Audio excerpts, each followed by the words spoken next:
Close your eyes. Let the world outside fall away. The noise of the modern age, the hum of traffic, the glow of screens, all of it fading now, retreating, dissolving into something older, something that smells of pine resin and olive oil, of iron and blood and the particular dust of a city that believed itself eternal. We are going back, far back. Nearly 21 centuries back, to a place called Rome, to a time when the word republic still meant something, when men gathered in marble halls and debated the fate of the world, and when one man, born unremarkably into an old but diminished family, would come to change everything. His name was Gaius Julius Caesar. Say it slowly. Feel the syllables, Gaius Julius Caesar. That name would echo across 2,000 years of history. It would give the world the word Kaiser in German. It would give Russia the word Tsar.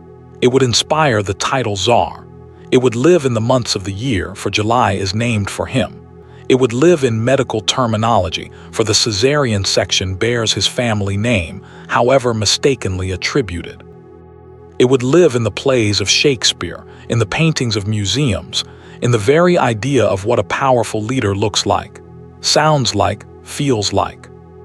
But before all of that, he was simply a boy. A Roman boy growing up in a dangerous city, in a dangerous time, in a family that had known better days. This is his story, all of it, from the beginning to the end, from the cradle to the blade, from the streets of Rome to the shores of Britain, from the forests of Gaul to the sands of Egypt, from the marble steps of the Senate House to the final breath on the Ides of March. Settle in, let your breathing slow. This story will carry you through the night. Part 1. The World That Made HIM. Chapter 1. Rome Before Caesar. To understand Julius Caesar, you must first understand Rome. Not the Rome of emperors and gladiators and Christian martyrs that most people imagine when they close their eyes and think of antiquity, but an earlier Rome, a Rome that was still, in theory, a republic, still governed by elected magistrates, still shaped by the clash of aristocratic families and the slow, grinding politics of the Senate House on the Capitoline Hill. Rome in the 2nd and 1st centuries before the Common Era was a city of contradictions. It was, on one hand, the most powerful city in the known world. Its legions had conquered Greece and Macedonia. They had destroyed Carthage, that great rival empire across the Mediterranean in North Africa, burning it to the ground in 146 BCE and salting its fields, or so the legend goes. They had pushed into Spain and southern Gaul. They controlled the grain supply of the ancient world. They built roads so straight and durable that some survive to this day, 2,000 years later, buried under European motorways, or still visible in the countryside of England and France and Italy. And yet Rome was also a city in crisis. A republic designed for a city-state was straining under the weight of an empire. The old institutions, the 2 consuls elected each year, the Senate of 300 aristocrats, the various lesser magistrates and tribunes and praetors, these had worked well enough when Rome governed only central Italy. They were buckling now, groaning under pressures they had never been designed to bear. The most urgent of these pressures was social. Rome had grown fabulously wealthy from its conquests, but that wealth had not been shared equally. The old class of small Roman farmers, the backbone of the Republic, the men who had once served in the legions and returned home to their modest plots of land, were being squeezed out of existence. The great aristocratic families were buying up huge estates called latifundia and working them with slave labor, slaves acquired by the tens of thousands through conquest. The small farmer could not compete. He sold his land and drifted to Rome, joining a swelling urban poor that the Republic had no real mechanism to support. This created a volatile underclass and a political opportunity. Ambitious men who wanted power but were blocked by the entrenched aristocracy, could appeal to this urban poor, could offer them land, grain, entertainment, hope. The Romans called such men populars, men of the people, as opposed to the optimates, the best men, who championed the traditional prerogatives of the Senate and the aristocracy. This was the political fault line that would define Julius Caesar's career. Not left versus right in the modern sense, but populars versus optimates, reform versus tradition, the mass of ordinary Romans versus the entrenched elite. Chapter 2. The Crises of a Century.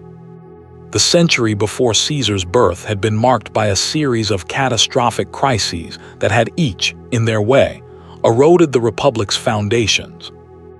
In 133 BCE, a tribune named Tiberius Gracchus attempted to redistribute public land to the landless poor. The Senate, whose members had largely been occupying that public land illegally for generations, was furious. Tiberius was beaten to death by a mob of senators wielding the broken legs of chairs. It was the first political murder in Rome in centuries. The taboo against political violence had been broken. Tiberius's brother Gaius took up the cause and was killed 12 years later, in 121 BCE. The Senate had passed what they called the ultimate decree, the Senatus Consultum Ultimum, authorizing the consuls to use any means necessary to restore order. Gaius Gracchus died, whether by his own hand or another's, with 3,000 of his supporters. The lesson of the Gracchi was clear, though different people drew different conclusions from it. The optimates concluded that reformers who threatened aristocratic privilege could and should be destroyed. The populars concluded that reform required not just political courage but military backing. The next great crisis came in the form of a man named Gaius Marius. Marius was a new man, a novus homo, the first of his family to reach the consulship, which was the pinnacle of the Roman political career. He was rough, blunt, militarily gifted, and deeply suspicious of the old aristocracy. He was elected consul an unprecedented 7 times, largely on the strength of his military victories against Jugurtha in North Africa, and then against the Cimbri and Teutons, Germanic tribes that had swept down from the north and threatened Italy itself. Marius's most lasting contribution, though he did not fully understand its consequences, was the reform of the Roman army. Before Marius, soldiers had to provide their own equipment, which meant only men of a certain property qualification could serve. Marius opened the legions to the landless poor, providing them with equipment from the state. This transformed the army. It made it more professional, more effective, more mobile. But it also shifted the loyalty of soldiers away from the abstract republic and toward their specific commanders, who provided them with pay, equipment, and the promise of land upon discharge. Henceforth, a Roman general who commanded a loyal army was not merely a military figure. He was a political force of the first order. Marius made an enemy of a brilliant young aristocrat named Lucius Cornelius Sulla. Their rivalry would eventually tear Rome apart in the Social War and the First Roman Civil War, a horrifying conflict that saw Roman legions marching on Rome itself, twice, first Sulla's and then Marius's partisans. Marius died in 86 BCE in his 7th consulship, a few weeks into it. Sulla won the civil war and made himself dictator, the first man in Roman history to hold that office not in a traditional emergency capacity, but essentially for life. He reformed the constitution to entrench aristocratic power, executed thousands of his enemies in proscriptions, lists of the condemned that amounted to a license for anyone to kill those named and claim a reward, and then, remarkably, retired. He stepped down from the dictatorship, went home to his country estate, and died there in 78 BCE. The republic he left behind was scarred, traumatized, and unstable. The mechanisms of violence had been demonstrated. A man with legions could make himself master of Rome. Everyone knew it now. This was the world into which Julius Caesar had been born. Chapter 3. The Family. The Julii were an ancient family, one of the great patrician clans that traced their lineage back to the very founding of Rome and beyond. They claimed descent from Iulus, the son of Aeneas, the Trojan hero who had escaped the burning of Troy and sailed to Italy. Aeneas, in turn, was the son of the goddess Venus. So the Julii claimed divine ancestry. This was important in Roman society. Lineage mattered enormously. The right ancestors could open doors, secure marriages, command respect, justify ambitions. But lineage alone was not enough. The Julii, for all their ancient blood, had not produced a consul in recent memory by the time Gaius Julius Caesar was born. They were noble but not particularly powerful.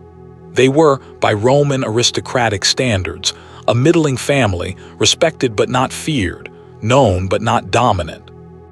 The family lived in the Suburra, one of Rome's poorer districts, a noisy, crowded neighborhood of apartment blocks and small shops and street vendors, and the constant smell of cooking and waste. It was an unusual address for a patrician family, but not unheard of. The Suburra was also a politically useful address, keeping the Julii in touch with the common people rather than cloistered in the aristocratic heights of the Palatine Hill. Caesar's father, also named Gaius Julius Caesar, was a respectable but unremarkable senator who served as praetor, the second highest magistracy, but never reached the consulship. He died suddenly in 85 BCE, when the younger Caesar was about 15 years old, putting on his shoes one morning and simply falling dead. A stroke, perhaps. The exact cause is not recorded. Caesar's mother, Aurelia Cotta, was a more formidable figure. Ancient sources describe her as a woman of exceptional intelligence, rigor, and moral seriousness. She supervised her son's education personally, which was unusual for a Roman matron of her class, and she seems to have been one of the most significant influences on his character. Caesar loved her deeply. He postponed military campaigns when she was ill. He remained in Italy rather than pursue ambitions that would take him from her side. She died in 54 BCE, when Caesar was fighting in Gaul, and he mourned her genuinely. Caesar also had sisters, both named Julia, as was the Roman custom for female siblings. Through these sisters and through other family connections, Caesar was embedded in a web of Roman aristocratic relationships that would prove useful throughout his career. But the most politically significant of his family connections was not one he was born into but one acquired through his aunt. His father's sister, Julia, had married a man named Gaius Marius. Yes, that Marius, the great general, the seven-time consul, the champion of the populars. Julius Caesar was the nephew by marriage of the most famous popular hero Rome had produced in a generation. This connection would prove both an asset and a liability, and it would shape Caesar's political identity from his earliest years. Part 2. The Making of a Roman. Chapter 4. Childhood and Education. Gaius Julius Caesar was born on the 13th day of the month we now call July, in what we number as the year 100 BCE, though some ancient sources give 102 BCE. The precise date is one of those small uncertainties that litter ancient history like pebbles in a field, individually insignificant, collectively a reminder of the distance between us and that world. His childhood was Roman through and through. Roman boys of the aristocratic class received an education that was at once practical and philosophical, designed to produce men capable of governing a complex state.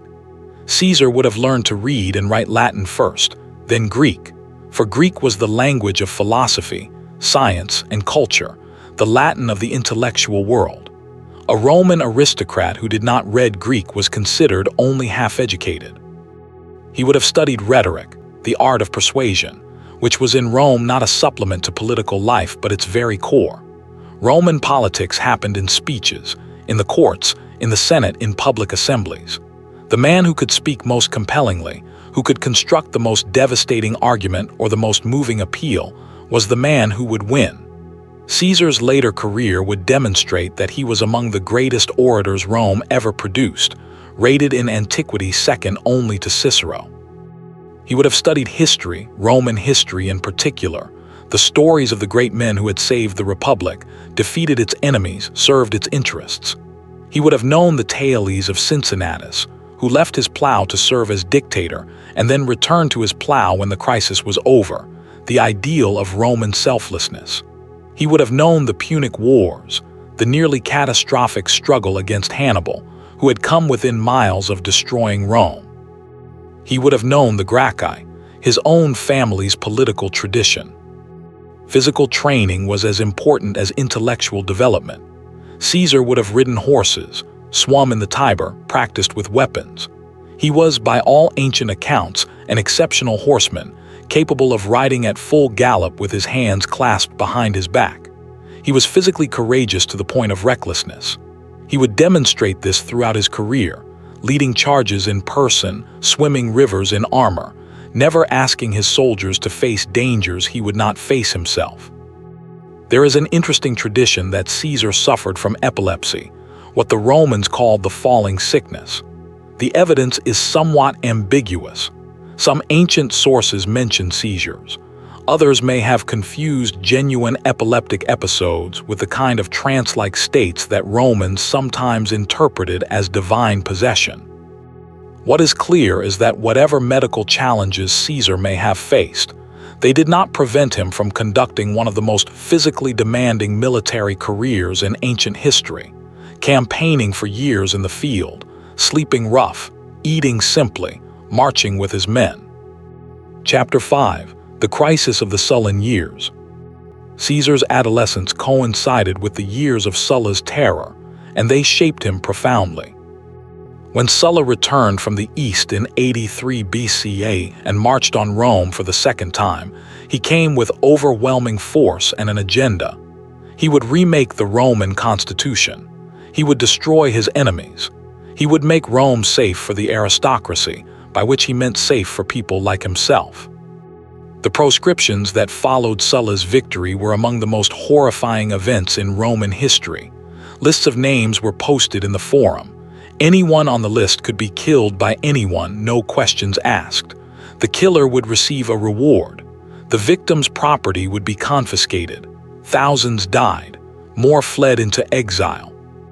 The atmosphere of fear and denunciation that descended on Rome was something Caesar would have experienced directly, for the Julii were connected by blood and marriage to Sulla's enemies. Caesar's aunt had been married to Marius. His wife, for he had by now been betrothed and likely married in his late teens as was Roman custom, was the daughter of Lucius Cornelius Cinna, one of Sulla's most prominent opponents. When Sulla returned to power, he demanded that Caesar divorce Cornelia. Caesar refused. This was an extraordinary act of defiance for a young man of perhaps 18 or 19 years old. Sulla was the absolute master of Rome, a man who had demonstrated his willingness to kill those who crossed him. His demand was not a request but a command, and Caesar said no. Sulla reportedly said of the young man that he saw many Mariuses in him. It was a recognition, grudging perhaps, of something dangerous and capable in the boy. Caesar was stripped of his priestly office, for he had been designated Flamen Diales, a specialized priest of Jupiter, an appointment that would have tied him to Rome and to ritual and away from the military career he wanted. He was stripped of Cornelia's dowry. His property was confiscated. He went into hiding, moving from place to place in the hills of central Italy to avoid Sulla's men. He was ill during much of this period, suffering from what the sources describe as quartan fever, likely malaria. He bribed his way out of arrest more than once. His family, through connections among the Vestal Virgins and other influential figures, eventually secured a pardon from Sulla. But Caesar did not wait around to enjoy it. He left Rome and went east to Asia Minor to begin the kind of military service that was expected of a young Roman aristocrat. He would not return until Sulla was safely dead. Chapter 6. First Military Service. Caesar arrived in Asia Minor in 81 or 80 BCE, attaching himself to the staff of Marcus Minucius Thermus, the Roman governor of the province. This was standard practice for young aristocrats who wanted military experience and political connections. You served on a senior officer's staff, learned the business of war, made yourself useful, and built a reputation. Caesar made himself very useful very quickly. Thermus was besieging the city of Mytilene on the island of Lesbos, which had unwisely sided with Rome's enemies. Caesar was sent to Bithynia, a neighboring kingdom, to negotiate with King Nicomedes for the use of his fleet. He completed the mission successfully, but he stayed rather longer at the Bithynian court than strictly necessary, and when he returned, whispers followed him. The relationship between Caesar and Nicomedes was, the gossip said, rather closer than diplomacy required. This was the source of the most persistent scandal of Caesar's life. His enemies called him the Queen of Bithynia. They made jokes. When he later spoke in the Senate in praise of Nicomedes, someone called out that this was natural enough since Caesar owed the king a great deal. The Roman army, famously, sang songs about him on his Gallic triumphs, songs that were ribald and pointed, calling him every woman's husband and every man's wife. Caesar bore it all with his characteristic cool. He never denied the Bithynia story outright. He simply moved past it, accomplished so many things so impressively that the whispers became, in time, a minor note in a very large biography. Back at the siege of Mytilene, Caesar distinguished himself sufficiently that he was awarded the Corona Civica, the civic crown, a wreath of oak leaves that was Rome's second highest military decoration, awarded to a soldier who had saved the lives of fellow citizens in battle. Henceforth, whenever he appeared at public games or ceremonies, the audience was required by custom to rise and applaud. He was, at barely 20 years old, already a decorated war hero. He served further under another governor fighting pirates and bandits in Cilicia. Then, in 78 BCE, Sulla died. Caesar came home. Part 3. The Arena of Rome. Chapter 7. The Young Advocate. Rome in the years after Sulla's death was a city trying to find its balance again. The dictator's constitutional reforms were already being chipped away. The old tensions between populars and optimates had not been resolved, only suppressed. Ambitious men were circling, waiting for opportunities. Caesar returned to this Rome and chose his arena carefully. He would enter politics through the courts. He would make a name as an advocate, a lawyer in the modern sense, and use that reputation to build his political career. This was entirely standard practice. Cicero, the greatest orator of the age, had done exactly the same thing. Caesar's first major case was the prosecution of Gnaeus Cornelius Dolabella, a former consul and one of Sulla's men, on charges of extortion in the province of Macedonia. Dolabella was defended by Quintus Hortensius, the most celebrated advocate in Rome. Caesar lost, which was perhaps inevitable given the power of his opponent and the political climate. But he made such an impression with his speech that people talked about it afterward. The young man could speak. He could construct an argument. He had presence. His second major prosecution of Gaius Antonius Hybrida also failed for political reasons. Caesar was not discouraged. He understood that in Rome's courts, as in its politics, you did not always win the first time. What mattered was the impression you made, the reputation you built, the alliances you formed. Dissatisfied with his progress and aware that his oratorical skills needed development, Caesar sailed for Rhodes, where the great rhetoric teacher Apollonius Molo taught. It was on this voyage that Caesar had one of the most famous adventures of his early career. Chapter 8. The Pirates of Pharmacusa. On his way to Rhodes, Caesar's ship was captured by pirates. Piracy was a serious problem in the ancient Mediterranean. The Cilician pirates in particular had become so bold that they raided coastal towns, kidnapped Roman citizens for ransom, and even, at one point, seized the port of Ostia, Rome's own harbor. The suppression of these pirates would become one of the great achievements of Pompey the Great, but in Caesar's day they were still at the height of their power. The pirates who captured Caesar anchored at the island of Pharmacusa and demanded a ransom of 20 talents of silver.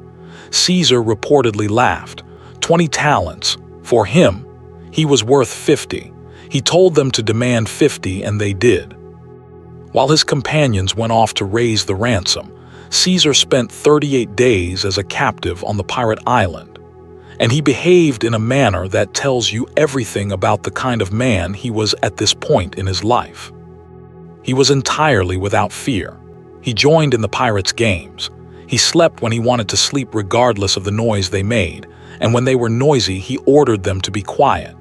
He wrote poems and speeches and read them aloud to the pirates. When they did not sufficiently appreciate his efforts, he called them illiterates and barbarians to their faces. He told them repeatedly calmly, with perfect seriousness, that when he was free he would come back and crucify every one of them. They laughed, they thought he was joking. The ransom arrived. Caesar was freed. He went directly to Miletus, organized a small fleet with his own funds, returned to the pirate anchorage, captured them while they were still counting the money, seized all their treasure, took them prisoner and had them crucified. Every one of them, as he had promised. Before the crucifixion, in a gesture that combined mercy with ruthlessness in a very Caesarian way, he had their throats cut first, to spare them the worst of the prolonged agony. He had grown rather fond of them after all. This episode tells you something essential about Caesar. He was not cruel for its own sake, but he never made a promise he did not intend to keep. He had a sense of his own importance, his own dignity that was absolutely unshakable, and he had a gift for keeping his head completely clear in situations that would have panicked lesser men. Chapter 9. The Ladder of Offices. Caesar returned to Rome after his studies in Rhodes and began to climb the ladder of Roman political offices, the cursus honorum, with methodical determination. In 69 BCE, he was elected quaestor, the entry-level magistracy that gave him his first seat in the Senate. He served in further Spain, assisting the governor there. While there, he famously stood before a statue of Alexander the Great in a temple and wept, saying that at Alexander's age he had already conquered the world, while Caesar himself had accomplished nothing of note. Whether this story is literally true or an invention of later biographers hardly matters. It captures something real about Caesar's inner life, his burning ambition, his impatience with his own pace of achievement, his awareness of time passing. 2 deaths in this period were significant. His aunt Julia, widow of Marius, died, and his wife Cornelia died. Caesar gave elaborate public funeral orations for both of them. For Julia, he prominently displayed the death masks and images of Marius, which had been banned under Sulla and had not been publicly displayed since. It was a deliberate political statement, a declaration that Caesar stood in the Marian tradition, that he was a popular's politician, that he was not afraid to claim that inheritance even if it discomfited the Optimates. Soon after, Caesar remarried. His new wife was Pompeia, a granddaughter of Sulla, which was a rather pointed demonstration of Caesar's ability to move between political factions when it suited him. In 65 BCE, Caesar was elected aedile, the office responsible for public games and the maintenance of public buildings. He used this position brilliantly. Games were a tool of Roman politics, a way to win popularity with the urban masses, and Caesar went spectacularly, recklessly in debt to put on the most magnificent games Rome had seen. 320 pairs of gladiators fought in silver armor. He spent money he did not have with a confidence that bewildered his creditors. He was betting, not unreasonably, that the popularity he was buying would eventually pay for itself in political advancement. He also, in 65 BCE, had the images of Marius's victories restored to the Capitoline Hill, where they had stood before Sulla removed them. Again, it was a statement. It was Caesar saying, publicly, that he remembered who he was and where he came from politically. In 63 BCE came the office of Pontifex Maximus, the chief priest of Rome, the head of the Roman state religion. This was an enormously prestigious lifetime appointment, one that Caesar sought and won against opponents considerably older and more established than himself. He is said to have told his mother on the morning of the election that he would either come home as Pontifex Maximus or not come home at all. He would not go into exile as a loser. He won. The same year brought the Catilinarian conspiracy, one of the most dramatic episodes in Roman political history. Chapter 10: The Catilinarian Crisis. Lucius Sergius Catilina, known to history as Catiline, was a failed aristocrat, a man of good birth and bad character who had tried and failed repeatedly to win the consulship, who was deeply in debt, who had gathered around him a coalition of the desperate and the disaffected, and who in 63 BCE hatched a plan to overthrow the Republic by force. The conspiracy was discovered by the consul of that year, Marcus Tullius Cicero, who in 4 magnificent speeches demolished Catiline's reputation and forced him to flee the city. Catiline went to join his army in Etruria. His co-conspirators in Rome were arrested. The question was what to do with them. The Senate debated their fate. The consul-elect Decimus Junius Silanus proposed the death penalty. This was legally problematic since Roman citizens had the right of appeal and could not simply be executed by senatorial decree. But the atmosphere of the moment was such that most senators went along with it. Then Caesar spoke. Caesar argued against execution, not because he sympathized with the conspirators but on legal and practical grounds. Roman citizens had rights. The Senate did not have the authority to simply execute them without trial. Furthermore, death was too easy a punishment. Let them be imprisoned in Italian towns for life. Let them live with their failure. The speech was brilliant, the argument was compelling, and for a moment it seemed to be working. Then Cato the Younger, the most formidably upright and relentlessly obstinate man in the Senate, rose and tore into Caesar's argument with ferocious intensity. Cato accused Caesar of sympathy for the conspirators, possibly even complicity. He drove the Senate back toward the death penalty. The conspirators were strangled in their cells that same evening. Cicero went home through cheering crowds. Cato was hailed as the savior of the Republic. Caesar was nearly mobbed by angry equestrians on his way home, swords drawn, and barely escaped with his life. The crisis passed, but it had revealed something about the political landscape. Cato and Caesar were now identified as opponents. Cicero's reputation was at its zenith. Pompey was away in the east, conquering Pontus and reorganizing the Roman East. And a new figure, Marcus Licinius Crassus, the wealthiest man in Rome, was emerging as a power broker. Chapter 11: Praetor and Governor. In 62 BCE, Caesar served as praetor, the second highest magistracy. His year in office was eventful. The most dramatic moment came not from his official duties, but from a scandal involving his wife. The festival of the Bona Dea, the good goddess, was a rights-only for women ceremony held annually at the house of the Pontifex Maximus, which was now Caesar's house. A young aristocrat named Publius Clodius Pulcher disguised himself as a woman and infiltrated the ceremony, apparently to pursue a love affair with Pompeia, Caesar's wife. He was discovered. The scandal was enormous. The sacred rites had been violated by a man. Clodius was put on trial for sacrilege.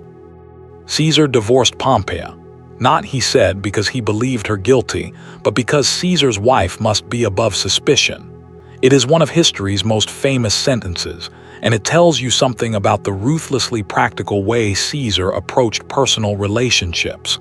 Pompeia's guilt or innocence was irrelevant. What mattered was perception. He could not be associated with scandal. At Clodius's trial, Caesar refused to testify against him, even though as Pontifex Maximus he had the clearest standing to do so. This was another calculation. Clodius was popular, connected, and potentially useful. Caesar would not make an enemy of him unnecessarily. Clodius was acquitted amid widespread accusations that the jury had been bribed. After his praetorship, Caesar went to govern further Spain. He was, as usual, heavily in debt. His creditors threatened to prevent him from leaving Rome until he settled his accounts. Marcus Crassus, the great financier, backed his debts and let him go. In Spain, Caesar proved himself for the first time as an independent military commander. He campaigned against local tribes, conducting operations that were probably not strictly necessary, but were profitable and reputation-building. He wept again at a statue of Alexander, or so the story goes. He pushed his troops hard and rewarded them generously. He demonstrated the qualities that would define his later military career: speed, adaptability, personal courage, care for his men's welfare, absolute ruthlessness with enemies. He came back from Spain a successful general, ready for the next step. Part 4. The First Triumvirate. Chapter 12. 3 Men and a Republic. The year 60 BCE marks one of the critical turning points in Roman history, though no one would have called it that at the time. In that year, 3 of the most powerful men in Rome quietly joined forces in an informal alliance that would come to be known, looking back, as the First Triumvirate. The 3 men were Caesar, Pompey, and Crassus. Gnaeus Pompeius Magnus, Pompey the Great, was the most celebrated military figure of the age. He had suppressed the Sertorian rebellion in Spain. He had eliminated the Cilician pirates. He had fought and defeated Mithridates of Pontus, reorganized the Roman East, and returned to Rome laden with booty and glory. He had celebrated 2 triumphs before he was even old enough to be a senator. He was, by any measure, the most powerful man in Rome by military reputation. But Pompey had a problem. The Senate, resenting his enormous power and popularity, was blocking his proposals. He wanted land for his veterans. He wanted formal ratification of his settlements in the East. The Senate, led by Cato and the Optimates, said no. Pompey, for all his military genius, was politically clumsy. He did not know how to maneuver in the Senate's labyrinthine politics. Marcus Licinius Crassus was the richest man in Rome by a very wide margin. He had made his fortune in the proscriptions, buying up the confiscated property of Sulla's victims at fire sale prices, and had expanded his wealth through silver mines, urban real estate, and a peculiar business model that involved maintaining his own private fire brigade, which would arrive at a burning building and negotiate to buy it before extinguishing the flames. He was not a great military man, though he had crushed the slave revolt of Spartacus in 71 BCE. He wanted political influence commensurate with his wealth, and the Senate kept frustrating his goals too. Caesar had just returned from Spain with a military reputation and was angling for the consulship of 59 BCE. He had political skills that neither Pompey nor Crassus possessed: the ability to read people, to negotiate, to make everyone feel that his interests were being served. The 3 men had at various times been suspicious of each other. Caesar brought them together. The agreement was simple.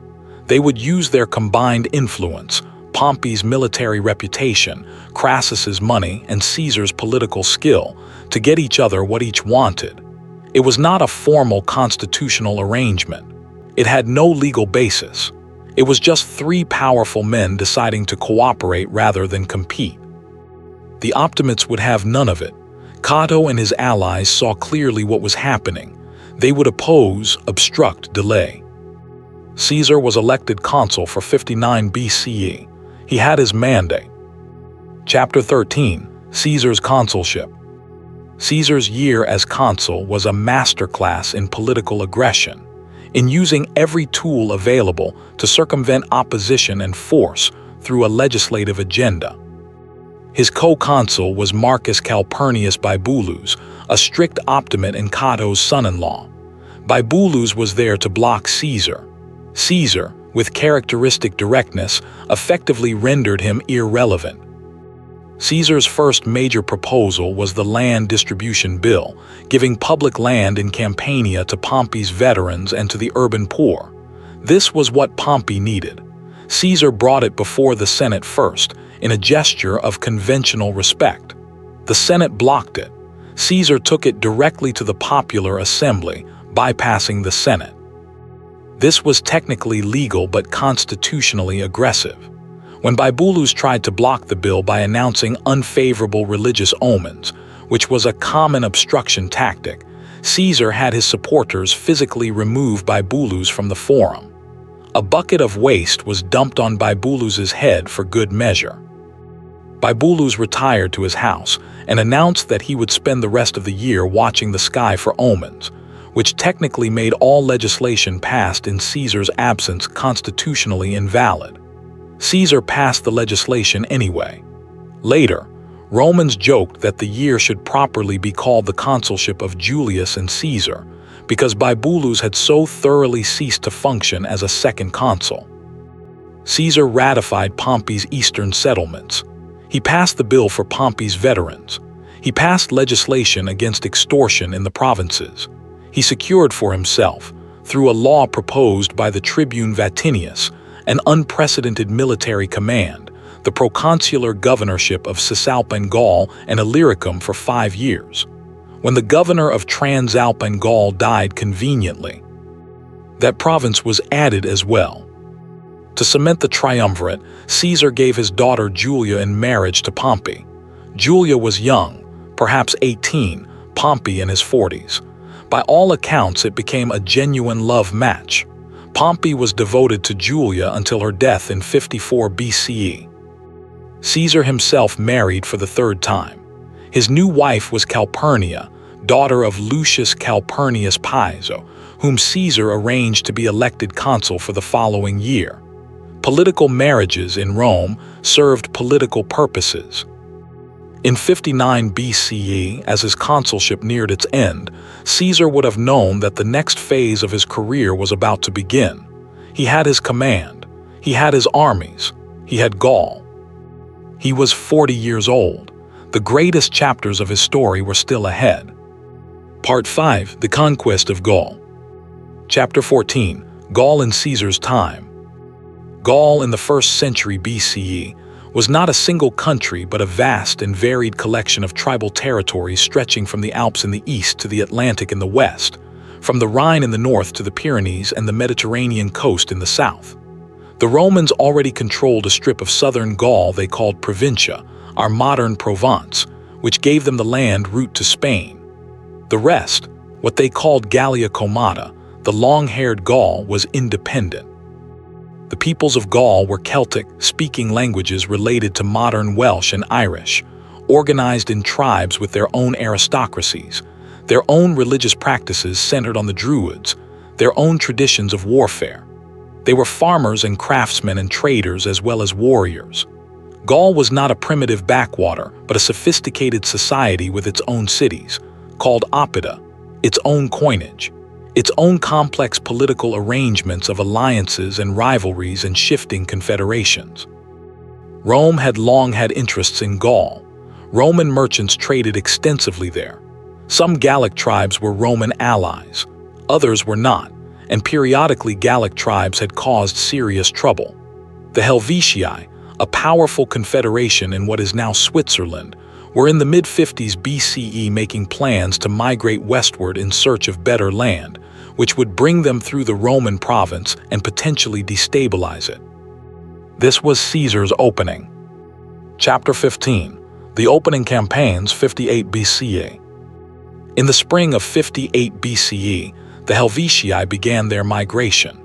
They had burned their own villages and towns behind them, committing themselves to the journey with a thoroughness that left no possibility of turning back. Nearly 400,000 people, warriors and families together, were on the move. Caesar moved with the speed that would become his signature. He rushed to Geneva, demolished the bridge over the Rhone to slow the Helvetian advance, constructed fortifications, and sent word to Rome that he needed more troops. He had 1 legion in the province. He went north of the Alps to Cisalpine Gaul and raised 2 additional legions, making 4 in total. He returned to the province. The Helvetii had found another route, through the territory of the Sequani, and were moving north through Gaul. Caesar followed, shadowing their movement, watching for the right moment. When they crossed the river Seion, he caught part of their force still on the wrong bank, slaughtered 3/4 of them, then turned and negotiated fruitlessly with Helvetian envoys. He caught the main Helvetian force at Bibracte, near modern Autun, and fought one of the bloodiest battles of the Gallic campaign. The Helvetii fought with desperate courage. They formed a massive phalanx and drove the Romans back momentarily. Caesar dismounted, sent his horse to the rear to prevent any thought of flight, and pushed his men forward personally. The battle turned. The Helvetii were broken, pursued, slaughtered. Of the nearly 400,000 who had begun the migration, barely 100,000 survived to return to their homeland, which Caesar ordered them to do. He did not want an empty Helvetia to be repopulated by Germans from across the Rhine. The victory established Caesar's military credentials instantly. He had saved Rome's province from disruption. He was now the most powerful man in Gaul. But he was already looking further. The same year, a German chieftain named Ariovistus had crossed the Rhine with a large force and was encroaching on Gallic territory, creating enormous anxiety among the Gallic tribes, some of whom appealed to Caesar for help. Caesar, who would cheerfully manufacture a diplomatic justification for whatever military operation he wanted to conduct, declared that Ariovistus was threatening Roman allies and marched north. Ariovistus was formidable. His warriors were hardened, fearless, enormous by Roman standards. When Caesar's troops heard they were to face the Germans, there was a crisis of confidence in the camp. Officers were having their wills drawn up. Caesar dealt with it with magnificent contempt. He called an assembly, said he would march at the 4th watch of the night, and that any cowards could stay behind, but he was going with the 10th Legion, which had always been his favorite and which he knew would not fail him. The rest of the army was ashamed into following. The campaign against Ariovistus ended in another decisive Roman victory. The Germans broke and fled back across the Rhine. Caesar had cleared the immediate German threat. In a single summer, Caesar had defeated the Helvetii and driven back Ariovistus. He had demonstrated both military competence and political boldness. He wintered his troops in Gallic territory rather than withdrawing south, a clear signal that he considered himself the ruler of Gaul, not merely its temporary visitor. Chapter 16. The Belgic War, 57 BCE. The second year of the Gallic campaign brought Caesar north into the territory of the Belgae, the tribes of what is now Belgium and northern France. The Belgae had taken notice of what happened to the Helvetii and Ariovistus, and had decided, reasonably enough, that they would rather fight Caesar on their terms than wait for him to come to them. They assembled an enormous coalition, reportedly numbering in the hundreds of thousands, though Caesar's numbers are frequently exaggerated. Caesar marched north with 6 legions and met the Belgian Confederation on the Aisne River. The size of the Belgian force was impressive, but size was not the decisive factor in Roman military thinking. Discipline, training, logistics, leadership, these were what mattered, and in all of these the Romans were superior. The coalition began to fracture. The individual tribes started departing for home to protect their own territories. Caesar pursued each in turn, systematically reducing them. The Nervii, perhaps the most formidable of the Belgic tribes, remained, and they nearly destroyed Caesar at the Battle of the Sambre River. It was a near thing. Caesar's troops were in column of march, not battle formation, when the Nervii burst out of the forest in ambush with extraordinary speed. The Roman column dissolved into chaos. Soldiers dropped their equipment. Units mixed together and could not find their officers. The situation was critical. Caesar was in the middle of it. He grabbed a shield from a soldier in the rear, pushed through to the front line, identified individual centurions by name and shouted orders to them, rallied the troops personally, stood where the fighting was thickest. His presence, his visible personal courage, steadied the army enough for it to form and fight. 2 legions arrived from the baggage train and turned the tide. The Nervii suffered catastrophic losses. The following year brought the conquest of the Atlantic coast tribes of Western Gaul, including a remarkable naval battle against the Veneti, who had the strongest fleet in the region. Caesar had his engineers quickly build a fleet, develop new tactical methods for disabling the enemy ships by cutting their rigging with long poles fitted with sickle blades, and won a comprehensive naval victory on what is now Quiberon Bay. The Veneti leaders were executed, and the tribes sold into slavery. Chapter 17. The Rhine and Britain. In 55 BCE, Caesar did two things that had never been done before, and that were designed above all as spectacular demonstrations of Roman power, Roman reach, and Caesar's own extraordinary boldness. First, he crossed the Rhine. The Rhine was not merely a river. It was a symbolic boundary, the edge of the known world in Roman imagination. On the east bank lay Germania, land of the ferocious northern barbarians. No Roman army had crossed it. Caesar crossed it. He didn't just cross by boat. He built a bridge.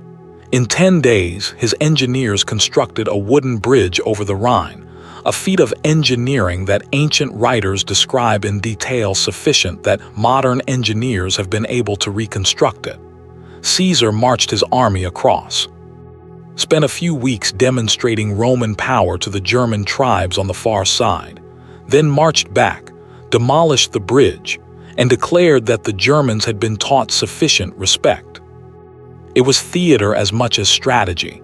The bridge, built and destroyed in a matter of weeks, cost enormous effort and resources. The military results were minimal, but the message was clear. Rome could go anywhere. Caesar could do anything. Then he went to Britain. Britain was to Rome what the moon was to the 20th century. It lay beyond the ocean, that great encircling sea that the Romans believed surrounded the known world. It was associated with myth and mystery.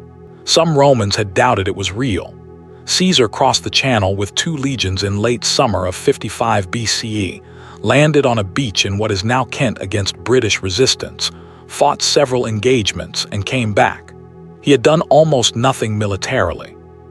He had not established a permanent presence. He had gathered only modest intelligence about the island, but he had been there. Rome had touched Britain. The following year, 54 BCE, he went back with 5 legions and 2,000 cavalry, a force sufficient to penetrate the interior. He crossed the Thames, something never done before by a Roman army, fought the British paramount leader Cassivellaunus, besieged his stronghold, accepted hostages and a promise of tribute, and returned to Gaul. Britain was not conquered. It would remain independent for another century until Claudius mounted a proper invasion in 43 CE. But Caesar had been there. He had shown that it could be done. And back in Rome, the Senate voted 20 days of Thanksgiving, the longest such celebration in Roman history up to that point. Chapter 18. The Great Revolt. Not all of Gaul had submitted, and even those tribes that had submitted had not submitted happily. The Roman occupation was extractive and brutal. Caesar exacted enormous tribute. He wintered legions on the Gauls throughout their territory. He sold hundreds of thousands of captured Gauls into slavery. The economic and human cost to Gaul was staggering. In the winter of 54 to 53 BCE, a disaster struck. Caesar had distributed his legions among various Gallic communities for winter quarters. The Eburones tribe, led by Ambiorix, rose in revolt and destroyed 15 cohorts, the better part of a full legion, in ambush near the modern town of Aduatuca. It was the worst Roman military defeat in years. Caesar reacted with controlled fury. He came back from Cisalpine Gaul, assembled his legions, and conducted a comprehensive punitive campaign against the Eburones, essentially trying to exterminate them as a people. He crossed the Rhine again to discourage German interference. But the real explosion was still coming. In 52 BCE, the Gauls found their leader. His name was Vercingetorix. Vercingetorix was an Arvernian chieftain, young, charismatic, strategically gifted, and burning with hatred of Rome. He organized a coalition of Gallic tribes on a scale never seen before, creating something approaching a genuine national resistance movement. His strategy was sophisticated. Avoid pitched battles against the disciplined Roman legions, harry their supply lines, burn crops and towns to deny the Romans sustenance, wait for attrition to grind the invaders down. He almost succeeded. The revolt began in winter, when Caesar was south of the Alps. Caesar crossed the snow-covered mountains in conditions that his Gallic enemies had assumed would be impassable, a characteristically audacious move that kept his opponents permanently off balance. He gathered his legions and began moving north. Vercingetorix's strategy was working. Town after town was burned by its own inhabitants to deny it to the Romans. Caesar's army was hungry and stretched. Then came Avaricum. Avaricum was the finest city in Gaul by Roman estimation, a beautiful place that the Gauls had decided to defend rather than burn. Vercingetorix had wanted it burned. He was overruled by the townspeople and the local tribe. He was right and they were wrong. Caesar besieged it for 25 days in bitter weather, built enormous siege works, and stormed it. Virtually the entire population was massacred in the fury of the assault. 40,000 people died. At Gergovia, the capital of the Arverni, Vercingetorix's own people, Caesar suffered his only clear defeat in Gaul. He attempted to storm the hilltop town and was repulsed with significant casualties. He withdrew. But the decisive battle was coming. Vercingetorix, perhaps overconfident after Gergovia, made a tactical error. He launched a cavalry attack on Caesar's army on the march. The attack failed. His cavalry was routed. He retreated with his main force into the great hilltop fortress of Alesia. Alesia, the name resonates through history. Chapter 19, Alesia. Alesia was a massive oppidum on a plateau in what is now Burgundy, ringed by hills and rivers, virtually impregnable from the front. Vercingetorix had perhaps 80,000 warriors inside its walls, and more than 300,000 Gallic relief forces being assembled outside. Caesar did something extraordinary. He besieged the besiegers. He ordered the construction of 2 parallel rings of fortifications. The inner ring, 11 miles in circumference, faced Alesia to prevent any breakout. The outer ring, 13 miles in circumference, faced outward to protect against the relief army. Between the rings, Caesar's army of perhaps 50,000 men dug in, built towers and camps, and waited. The construction was staggering in scale. Miles of ditches, many flooded with water diverted from nearby rivers, wooden towers spaced at intervals, sharpened stakes, hidden pits with spiked poles at the bottom, which the Romans called lilies sipi, an entire system of entrenchments that made Alesia effectively Caesar's fortress, not Vercingetorix's. The relief army arrived. The battle that followed, which went on for several days, was perhaps the most dramatic of Caesar's career. His army was fighting on 2 fronts simultaneously, repelling sorties from the garrison and attacks from the relief force. There were moments of crisis when it seemed the lines might break.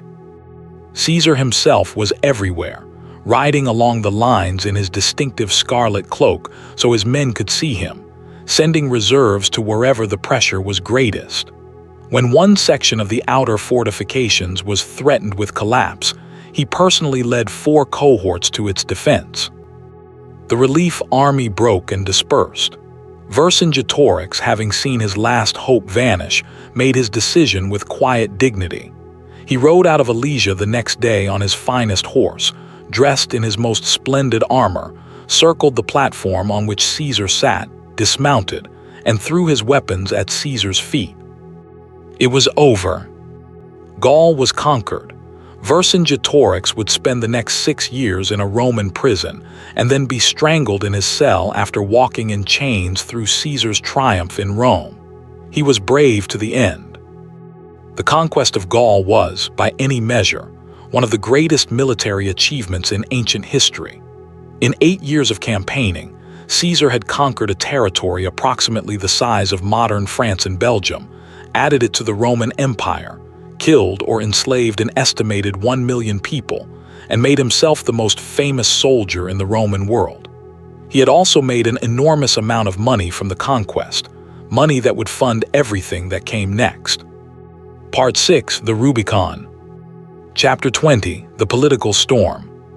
While Caesar was fighting in Gaul, Rome had not stood still. The triumvirate had been renewed at the conference of Lucca in 56 BCE, where Caesar, Pompey, and Crassus had met to divide the Roman world among themselves. Pompey and Crassus would be consuls in 55 BCE. Pompey would receive Spain as his province, Crassus Syria. Caesar's Gallic command would be extended for another 5 years. But the triumvirate was fraying. In 54 BCE, Julia, Caesar's daughter and Pompey's beloved wife, died in childbirth. The personal bond between the two men died with her. In 53 BCE, Crassus led his Syrian legions against the Parthians and was annihilated at the Battle of Carrhae. Crassus himself was killed. One of the richest and most powerful men in Rome was gone, and the three-way balance of power was gone with him. Pompey, deprived of his Caesarian connection by Julia's death and his political balance by Crassus's death, began to drift toward the Optimates. He remarried, this time a woman from Scipio's family, the heart of the old aristocracy. He accepted a commission as sole consul in 52 BCE to deal with the disorder following the murder of Clodius, Caesar's old ally, by the mob of Milo the Optimate. The Optimates saw their opportunity. With Pompey on their side, they could bring Caesar down. The plan was to force Caesar out of his command while prosecuting him for his actions as consul in 59 BCE and his conduct in Gaul. If he lost the immunity that his command gave him, he could be prosecuted, convicted, and destroyed politically. Caesar's position was legally precarious. He wanted to move directly from his provincial command to a second consulship, skipping the period in between when he would be a private citizen and vulnerable to prosecution. He had even secured, through a tribune named Curio, the legal right to stand for the consulship in absentia. But his enemies argued that he must return to Rome as a private citizen before the election. The Senate, led by the Optimates, issued ultimatums. Caesar must lay down his command by a certain date or be declared a public enemy. Caesar's tribunes, who had the constitutional right to veto Senate actions, vetoed the decree. The Senate then passed the Senatus Consultum Ultimum and told the consuls to use any means necessary to defend the state. The tribunes fled Rome, heading for Caesar's camp. Caesar was at Ravenna in Cisalpine Gaul when he received the news. His army was encamped north of the Rubicon, the small river that marked the boundary between his province and Italy proper. Roman law was absolute on this point. No general could bring armed men across the Rubicon into Italy. To do so was to declare war on the state. Chapter 21, Crossing the Rubicon. It was January 10, 49 BCE by the Roman calendar, though the exact date is debated. Caesar gathered his officers. He explained the situation. He had the tribunes who had fled Rome present, visible evidence of the Senate's unconstitutional behavior. He spent the evening at dinner with friends, as calmly as if nothing of consequence were about to happen. Afterward, he slipped away quietly, taking a small escort, and rode through the night toward the Rubicon. At the river's bank he stopped. Ancient sources record that he hesitated, turning the decision over in his mind, this man who was rarely described as hesitant about anything. The weight of what he was about to do pressed down on him. He was crossing a legal threshold that had no return. He was starting a civil war. He knew it.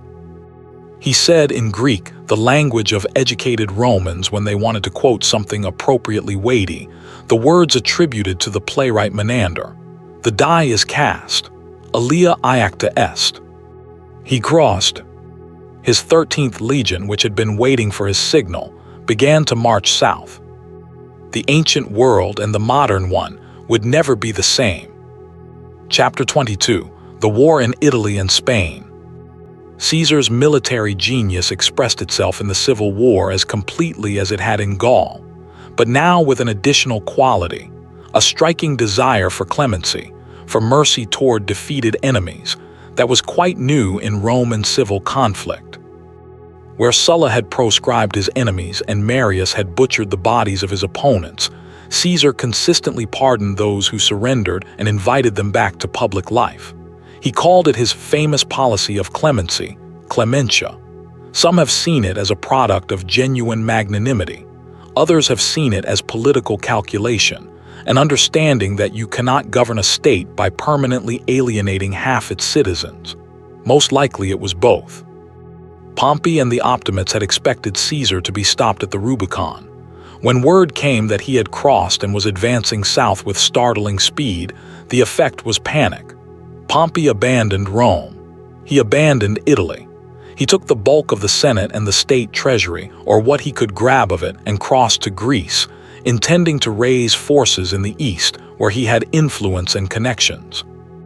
Caesar entered Rome without a fight. He was extraordinarily careful to commit no atrocities, to harm no property, to maintain the appearance of legitimacy. He spoke to the Senate. He drew on the state treasury, physically threatening the tribune who tried to stop him. He secured the allegiance of Italy. But he could not ignore Pompey's forces in Spain, 7 veterans legions under experienced commanders who could threaten his rear while he went east after Pompey. He went to Spain first. The Spanish campaign was perhaps the most brilliant demonstration of Caesar's ability to think in terms of movement and maneuver rather than purely direct combat. His opponents, Afranius and Petronius, were entrenched in a strong position at Ilerda. Caesar could not attack them directly. He maneuvered. He cut their supply lines.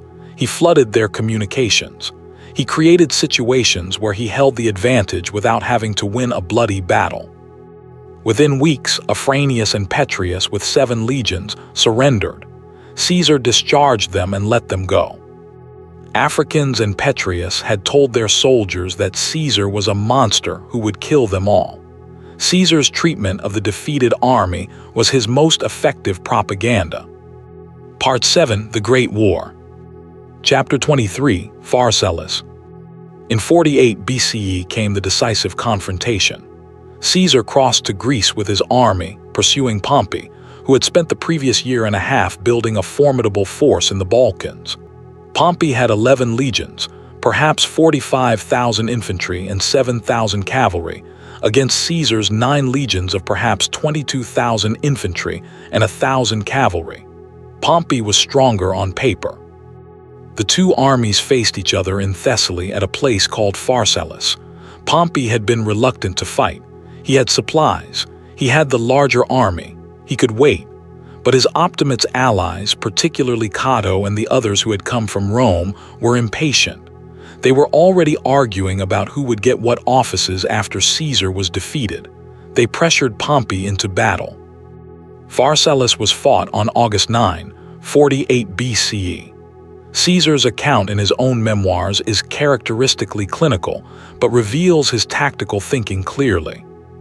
He knew that Pompey's cavalry, 7,000 strong against his own 1,000, would attempt to sweep around his right flank and roll up his infantry from the side. So he created a hidden reserve of 6 cohorts, his best men, positioned behind his right flank with orders to act as a 4th line.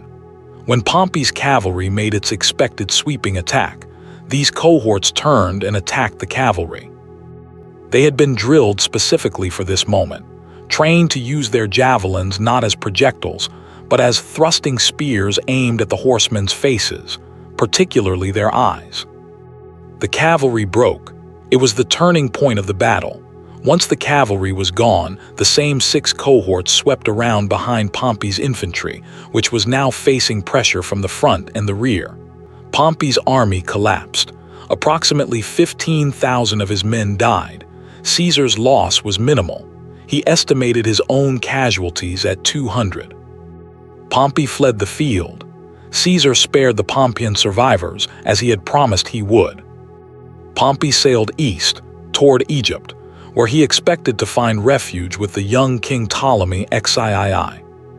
He was wrong. Chapter 24, Egypt and Cleopatra.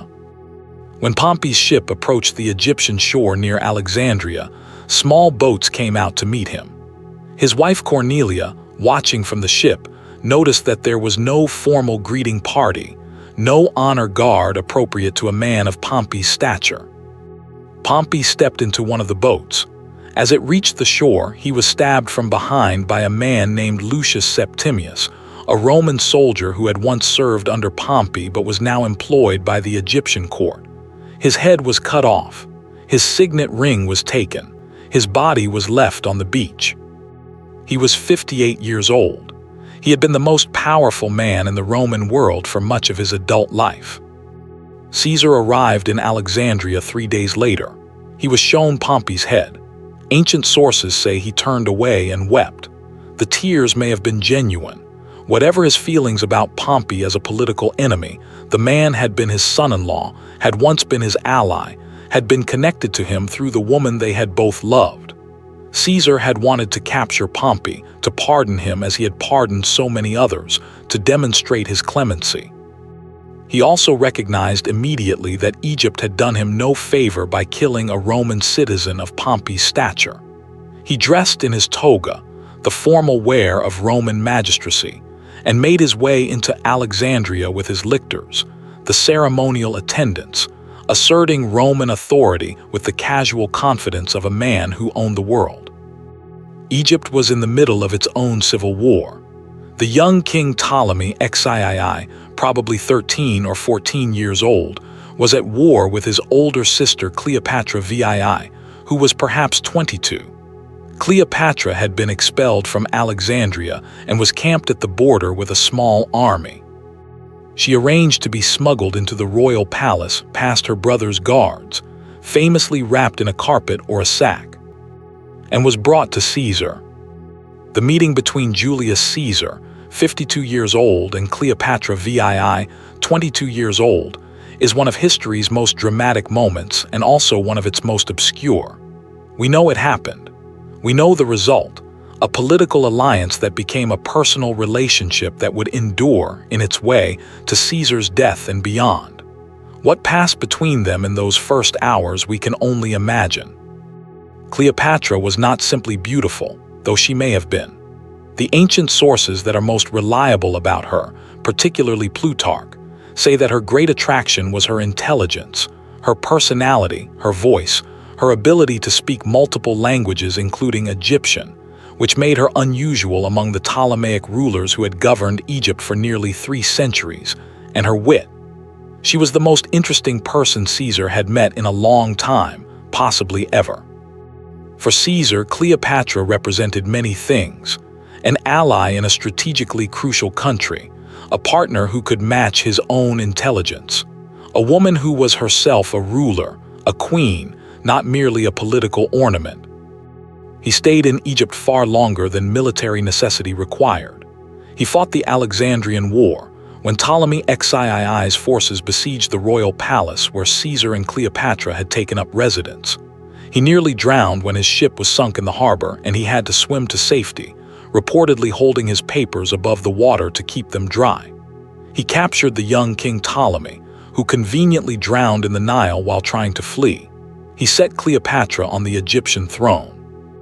He went up the Nile with her on a pleasure cruise, the most powerful Roman of the age and the Queen of Egypt, floating through the ancient land in a magnificent barge while her kingdom stretched away on either bank. They were together for months. A son, called Caesarion, Little Caesar by the Egyptians, was born to Cleopatra approximately 9 months after Caesar arrived in Alexandria. Caesar never formally acknowledged the child as his. He never denied it either. Chapter 25. The East and Africa. Caesar finally left Egypt in 47 BCE, summoned north by trouble in Asia Minor. Pharnaces, son of the great Mithridates who had been Rome's most dangerous enemy for decades, had taken advantage of the Roman civil war to reclaim his father's old kingdom of Pontus and was threatening Roman allies. Caesar marched north from Egypt, dealt with various administrative matters in Syria and Cilicia along the way, arrived in Asia Minor, and found Pharnaces with an army blocking his route. The Battle of Zela in August 47 BCE was over in 4 hours. Caesar reported it to Rome in a dispatch so brief it has become one of history's most famous sentences. Veni, vidi, vici. I came, I saw, I conquered. He returned to Rome, where chaos had been brewing in his absence. His master of horse, Mark Antony, had been governing Italy but had been unable to prevent serious disorders. His own veterans, restless for discharge and their promised rewards, had mutinied.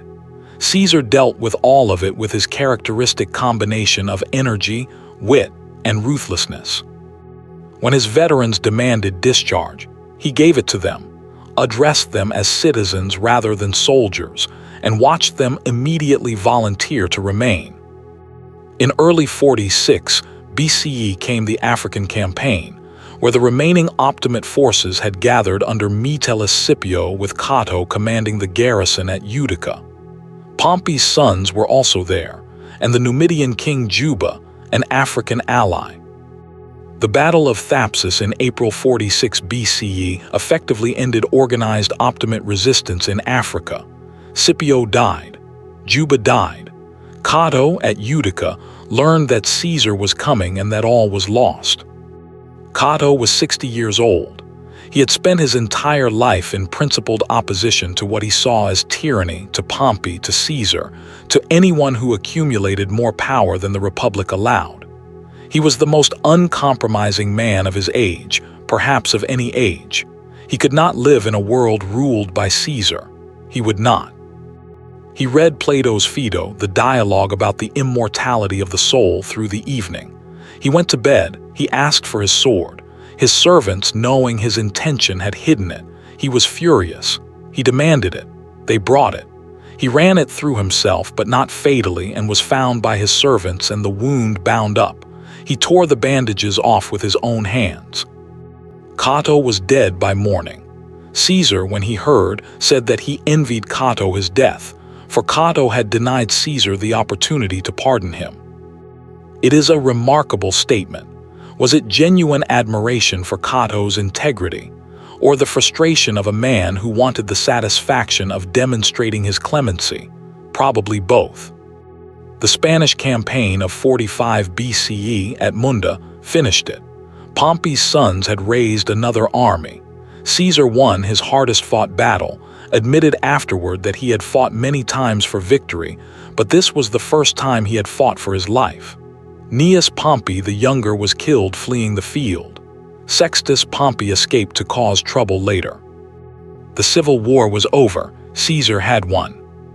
Part 8. The Master of Rome. Chapter 26. The Triumphs. In the summer and autumn of 46 BCE, Caesar celebrated triumphs, 4 of them, one after another over the course of weeks, the grandest display of military glory Rome had ever seen. The first was for Gaul, then Egypt, then Asia Minor, then Africa. He could not celebrate a triumph for Spain or for the Civil War victories because Roman custom prohibited triumphing over Roman citizens. The battles of Pharsalus and Thapsus and Munda were the most important of his victories, but they could not be officially acknowledged as such. The triumphal processions wound through the streets of Rome. There were wagons carrying the booty of conquest, mountains of gold and silver and precious objects. There were soldiers singing songs, traditional songs of triumph that included ribald jokes about the commander. There were prisoners in chains. And there, in a gilded chariot, Caesar himself, dressed in the toga picta of a triumphator, face painted red to represent Jupiter, a slave standing behind him to whisper in his ear that he was mortal. Vercingetorix walked in chains in the Gallic triumph and was then strangled. Arsinoe, Cleopatra's younger sister, walked in the Egyptian triumph and was later released, a gesture toward Cleopatra's feelings about the matter. The spectacle was overwhelming. Ancient writers describe crowds of Romans lining the streets for hours, the scale of the display simply staggering. But triumph could not solve the fundamental problem that Caesar faced. He had won the war. He had not yet figured out what to win it meant. Chapter 27. The Dictator. Caesar held the dictatorship multiple times during the Civil War. In 46 BCE, he was appointed dictator for 10 years. In early 44 BCE, he was appointed dictator perpetuo, dictator in perpetuity, dictator for life. This was constitutionally unprecedented. The dictatorship in Roman tradition was an emergency measure, held for 6 months maximum, then surrendered. Sulla had held it longer, but even he had technically stepped down. A permanent dictatorship was something new, something that looked from outside a certain way of squinting at it, very much like a monarchy. And Caesar was doing everything that a monarch would do. He held the consulship. He held tribunician power, giving him the special protections of the tribunes. He was declared sacrosanct, meaning it was a religious crime to harm him. His image appeared on coins, the first Roman to be depicted on coins during his own lifetime, a royal tradition. He wore the toga picta and the red boots of the ancient Roman kings. He sat on a golden chair in the Senate. He was given the title imperator as a permanent surname, not just the acclamation for a military victory. He was to be called Father of the Fatherland, Pater Patriae. Some of these honors he accepted. Some he deflected or appeared to deflect. At the Lupercalia festival in February 44 BCE, his co-consul and loyal follower Mark Antony offered him a diadem, the headband that was the symbol of Hellenistic kingship. Caesar refused it 3 times, and the crowd cheered each refusal. But he had allowed the moment to be staged. Whether he wanted the crown and was testing the reaction, or whether he was trying to demonstrate definitively that he had no royal ambitions, is one of history's impenetrable mysteries. He was building a new Senate house. He was reforming the calendar. He was planning new colonies, new roads, a great library, campaigns against Parthia. He had abolished the tax farming system that had made the provinces miserable for generations. He was reforming the grain dole. He was extending citizenship. He was building, rebuilding, planning. He had more ideas than he had time to implement them. He had always more plans than time. He may have sensed this. Ancient sources record that he said he had lived long enough for either nature or for glory. He had stopped taking elaborate precautions for his safety. He dismissed his Spanish bodyguard. He said that it was better to die once than always to live in fear of death. Whether this was fatalism or carelessness or courage, the result was the same. He was not protected. Chapter 28, The Conspiracy. By early 44 BCE, a conspiracy had formed against Caesar's life. The conspirators numbered eventually more than 60 men, though the inner circle was smaller. Their motives were various. Gaius Cassius Longinus was one of the key figures, a sharp-tempered, intelligent, and politically acute man who had served under Crassus at Carrhae and escaped the disaster, who had fought for Pompey and been pardoned by Caesar, who deeply resented what he saw as Caesar's tyranny, and who perhaps also resented the fact that Caesar had given the praetorship for the coming year to Marcus Brutus rather than to him. Marcus Junius Brutus was the conspirators' most important recruit because his name meant everything. He was descended, supposedly, from the Brutus who had expelled the last Roman king and founded the Republic. He was Cato's nephew and had married Cato's daughter Portia. He was respected by everyone as a man of principle and integrity. He had fought for Pompey at Pharsalus and been personally pardoned by Caesar afterward, a pardon Caesar had insisted on even during the heat of battle, ordering his troops to take Brutus alive. Caesar was reportedly very fond of Brutus. The rumor that Caesar was actually Brutus's father, that Caesar had been the lover of Servilia, Brutus's mother, was widely circulated in antiquity and may have had some basis, though the mathematics of the timeline make it unlikely. What is certain is that Caesar showed Brutus unusual favor, which made his participation in the conspiracy all the more devastating. Cassius recruited Brutus carefully, over months. He appealed to Brutus's self-image as the defender of republican tradition, as the man who would do what his great ancestor had done, free Rome from a king. Brutus was genuinely troubled by Caesar's accumulation of power. He was not motivated by personal grievance, as many of the other conspirators were, men who felt they had not been adequately rewarded, men who had fought for Pompey or who nursed personal resentments. For Brutus it was philosophical, a matter of principle, The Republic must be saved. Caesar must die. His wife Portia, Cato's daughter, guessed that something was wrong. She could not get Brutus to tell her. She stabbed herself in the thigh with a dagger, a wound not meant to kill but to demonstrate her resolution, to show that she was capable of keeping a secret, that she was not like other women in her ability to endure pain without speaking. Brutus was moved. He told her. The conspiracy was set for the Ides of March, March 15, 44 BCE. The Senate was to meet that day, and Caesar would be there. Part 9. The Ides of March. Chapter 29. The Last Night.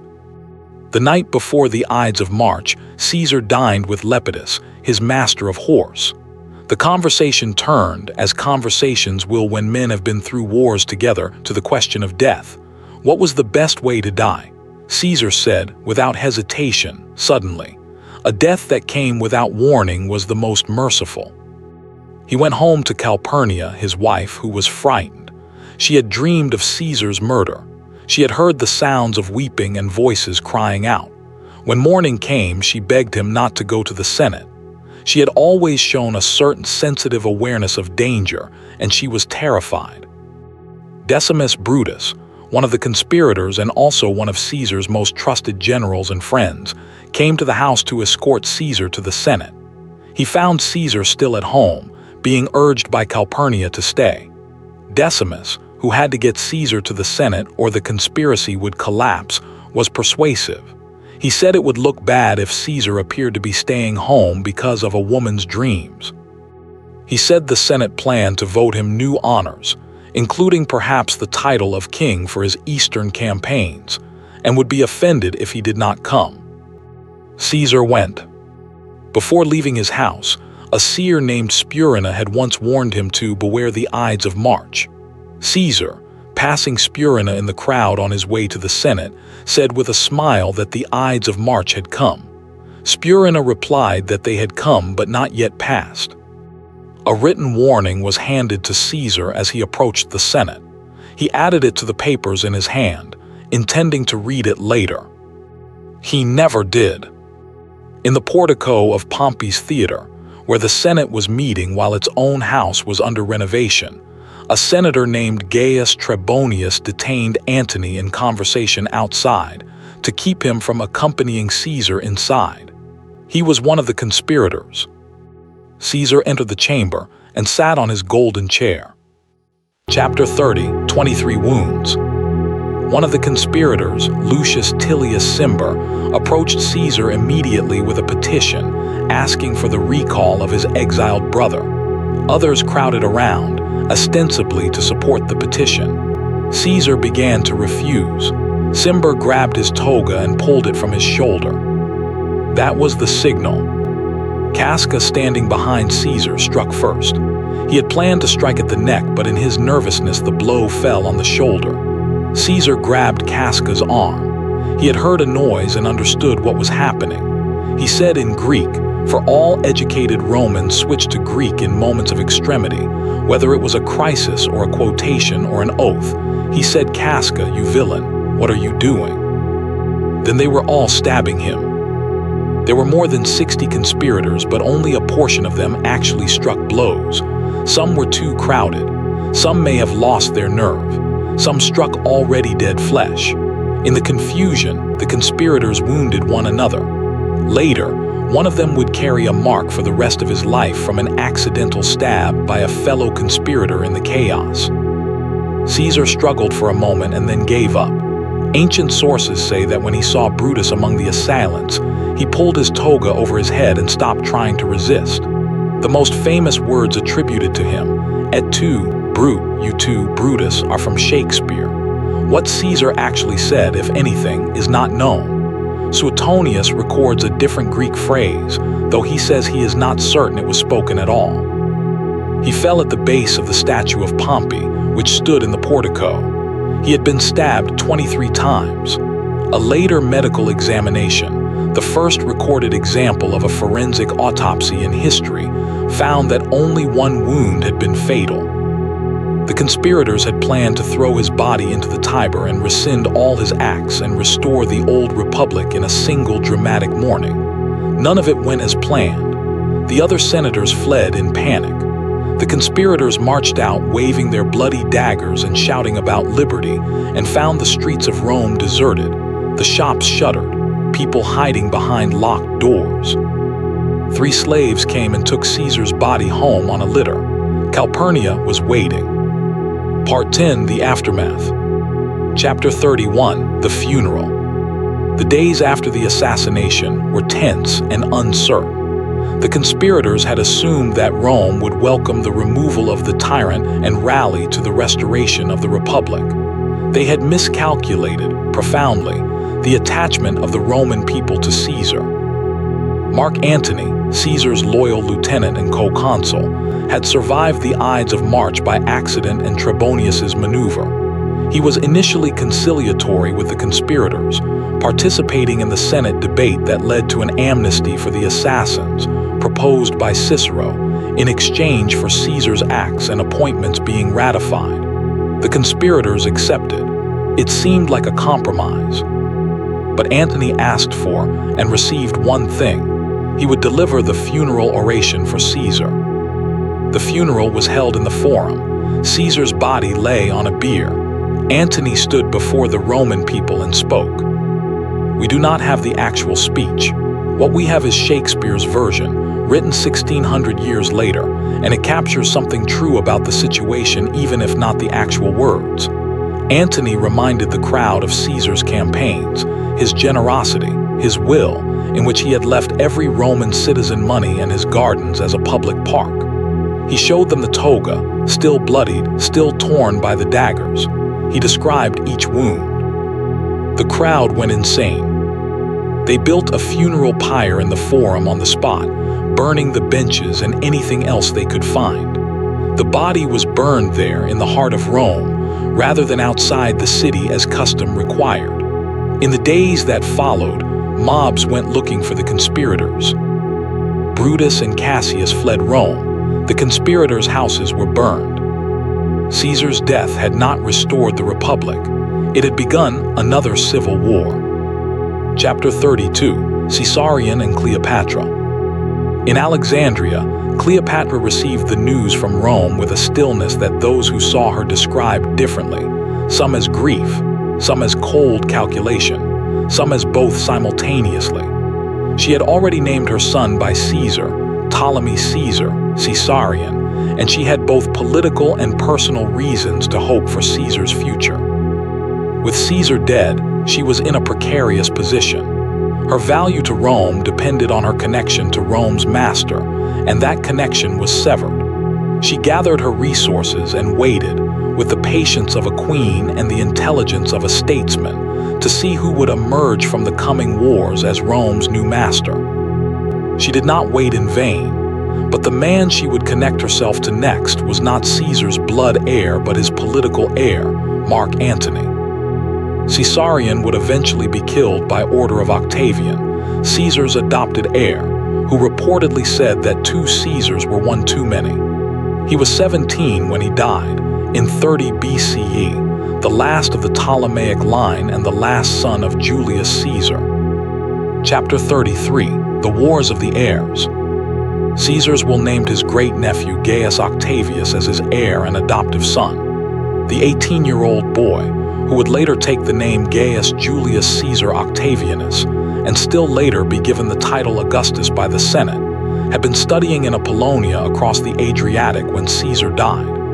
He came to Rome immediately, accepted the inheritance, took the name Caesar, and began to play a political game that would prove, in the end, even more brilliant than his adoptive father's. For the next decade and a half, Rome was convulsed by a series of wars. Octavian and Antony initially cooperated, forming the second triumvirate with Lepidus and conducting the most extensive proscription since Sulla, killing thousands of their enemies. Cicero was among the victims, his head and hands nailed to the rostra from which he had delivered so many speeches. Brutus and Cassius died at the Battle of Philippi in 42 BCE, fighting Octavian and Antony. Brutus fell on his sword like Cato. The Republic was dead.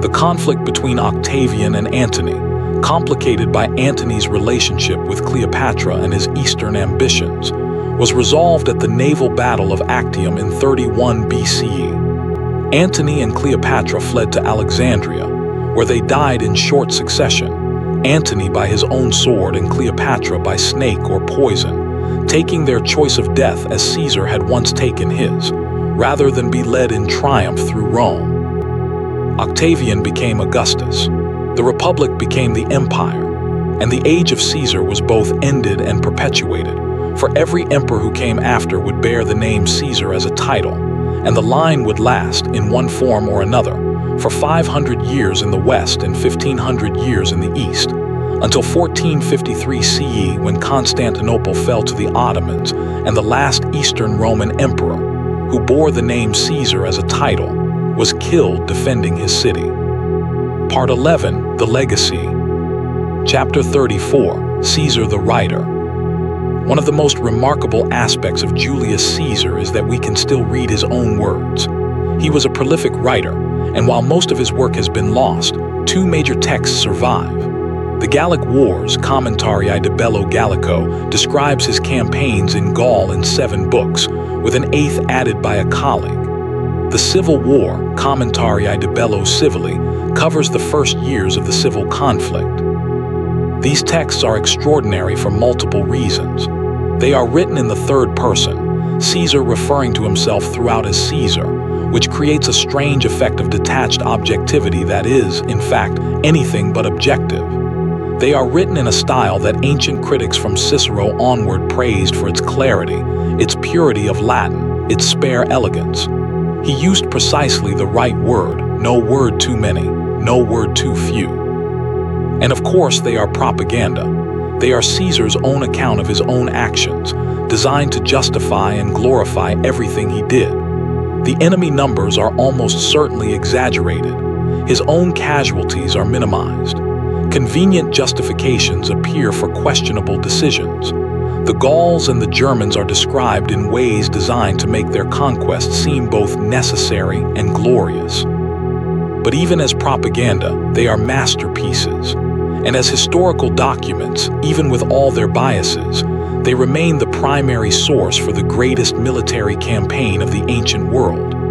Without Caesar's commentaries, we would know vastly less about Gaul, about Britain, about the German tribes, about the daily life of the Roman army.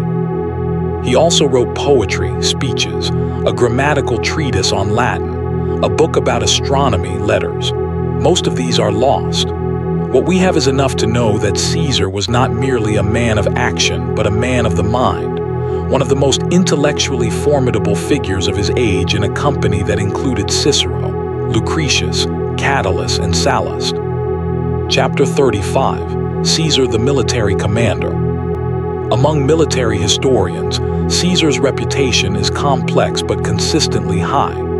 He ranks among the greatest commanders in history, in most assessments, alongside Alexander, Hannibal, Napoleon. What made him exceptional was not any single quality, but a combination that is rarely found together.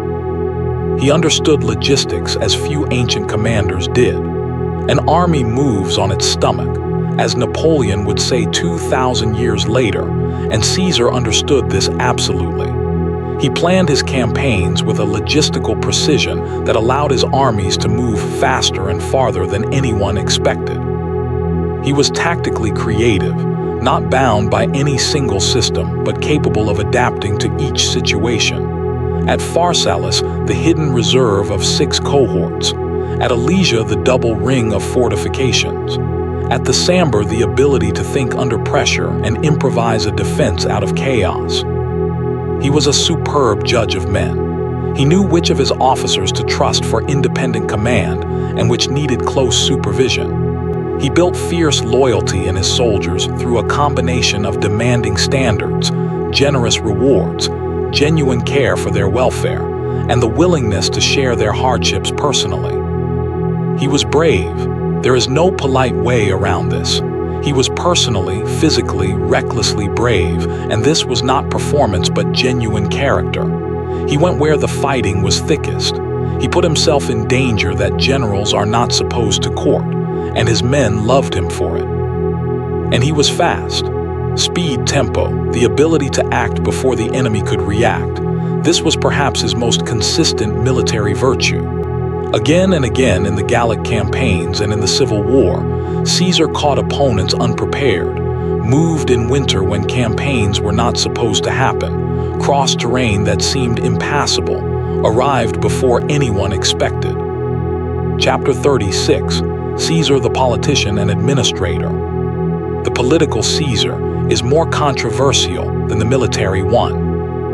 His admirers see him as a visionary reformer who recognized that the Roman Republic was broken and attempted to replace it with something more capable of governing an empire, even if his methods were ruthless. The calendar reform alone, the Julian calendar that he introduced in 46 BCE, replacing the old lunar calendar that had drifted months out of alignment with the actual seasons, was one of the most far-reaching administrative reforms in history. The Julian calendar, with one minor correction made by Pope Gregory XIII in 1582, is the calendar we use today. His other reforms, extending citizenship, reforming the grain distribution, settling veterans in colonies, reducing debt, curbing extortion in the provinces, were all practical responses to real problems. His critics, ancient and modern, see him as a man who destroyed the Republic, who accumulated power unconstitutionally, whose clemency was a political tool rather than a genuine virtue, and who left Rome's political problems no closer to solution. The civil wars that followed his death were worse than anything that had come before. Both assessments contain truth. Caesar was a man of his time, operating within constraints of that time, attempting to solve problems that may have been beyond any individual's ability to solve. The republic he destroyed was already dying. Whether it could have been saved, or whether his destruction of it was necessary for what came after, or whether what came after was better than the alternative, these are questions historians have been arguing about for 2,000 years. Chapter 37, Caesar in Memory.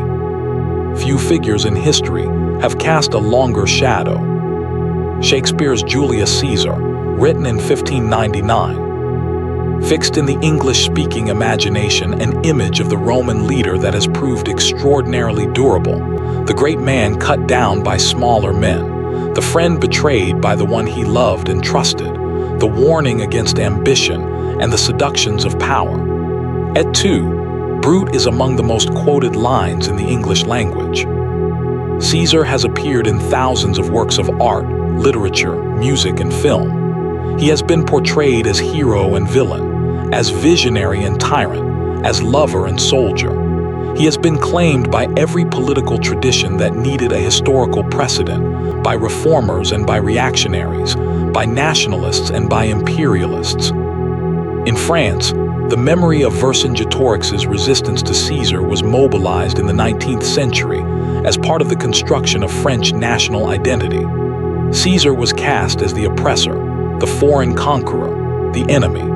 The comic book Asterix, which began in 1959, built an entire comic universe around the idea of a small Gaulish village resisting the Roman conquest, with Caesar as the pompous and ultimately ineffective villain. In the English-speaking world, Caesar was often cast more positively, as the great soldier and statesman, the man who made Rome an empire, the civilizing force. The British Empire drew on Roman imagery extensively, and Caesar was part of that imagery. The truth, as always, is more complicated than any of these images. Caesar was a man, not a symbol, and he was as fully human as any of us, driven by ambition and affection, capable of generosity and ruthlessness, brilliant and flawed, tender toward those he loved and devastating to those who opposed him. He changed the world. That much is beyond dispute. The world he made, the empire he set in motion, the institutions he reformed, the precedents he set, the name he gave to rulers for 2 millennia. These are the measures of his impact. Epilogue: The Long Sleep. It is the middle of the night now, or close to it. The story of Julius Caesar, the full story as we can piece it together across 2,000 years of distance, has been told. He was born into a turbulent world and made it more turbulent still. He was loved and hated, sometimes by the same people, sometimes by the same person. He was a contradiction, the aristocrat who championed the poor, the Republican who destroyed the Republic, the merciful man who slaughtered 1,000,000 Gauls, the careful politician who walked unprotected into a Senate full of men who wanted him dead. He was, in the end, mortal. 23 knife wounds proved it. And like all mortals, he left the world before he was finished with it, his plans incomplete, his reforms half done, his legacy to be shaped by others. But he left his name. 2,000 years have not erased it. The month of July still carries it. The title of Kaiser, of Tsar, carries it. The notion of the great man, the one figure who can bend the course of history by the force of his will and intelligence, is shaped in part by the example of Julius Caesar. He crossed his Rubicon. He would not go back. Sleep now, the story is complete. The city of Rome, with all its marble and blood, its ambitions and its rhetoric, its terrible beauty, recedes into the dark of history. The campfires of the Gallic legions fade. The flags come down in Alexandria. The Senate House stands empty in the Roman night. And somewhere, in the infinite quiet that lies behind all things, a man who once said that the die is cast stands at the edge of a great river. He does not hesitate. He crosses. Historical notes. Sources for the life of Caesar. The primary ancient sources for Caesar's life are Caesar's own Commentarii de Bello Gallico and Commentarii de Bello Civili.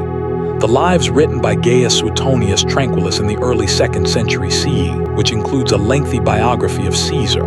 The parallel lives of Lucius Mestrius Plutarchus, writing in Greek in the late 1st and early 2nd century CE, which includes lives of Caesar, Pompey, Brutus, Crassus, Cato, Cicero, Antony, and others relevant to this period. The histories of Cassius Dio, writing in Greek in the early 3rd century CE. The Pharsalia of the poet Lucan, a nephew of Seneca, which covers the Civil War in epic verse, and numerous other sources including Cicero's letters and speeches, Livy's History of Rome, Appian's Civil Wars, and others. None of these sources is fully reliable. Caesar's own accounts are propaganda. Suetonius was writing a century and a half after Caesar's death and mixed solid information with gossip and anecdote. Plutarch was primarily a moralist and biographer of character rather than a strict historian. All of them had their own agendas and limitations.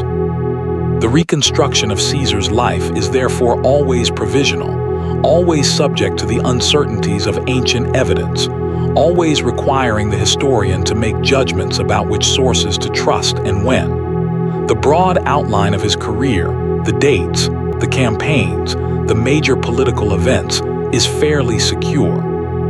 The details of his personality, his motivations, his private life, these are more uncertain, filtered through the lenses of writers who themselves were filtering through earlier sources that are now lost. What we can say with confidence is that Julius Caesar was one of the most consequential figures in the history of Western civilization, that his life and death shaped the subsequent history of Rome and therefore of Europe and therefore of the modern world, and that the questions his career raises about power, democracy, legitimacy, and the relationship between the individual and society are as relevant today as they were in the streets of Rome 2,000 years ago.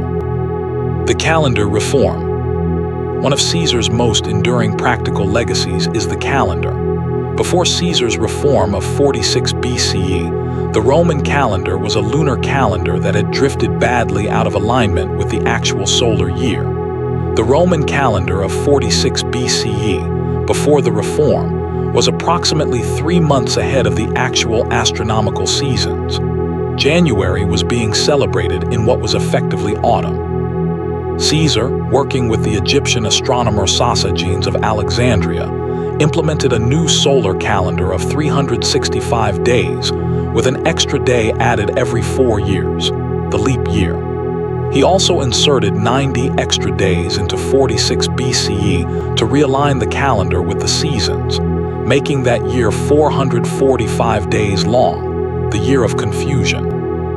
The Julian calendar remained in use across the Western world for over 15 centuries. Its successor, the Gregorian calendar, introduced in 1582, differs from the Julian calendar by only 3 days per 400 years, correcting the Julian calendar's slight overcount of leap years. The month of July was renamed from Quintilis in Caesar's honor, probably after his death, during the rule of his heir Octavian.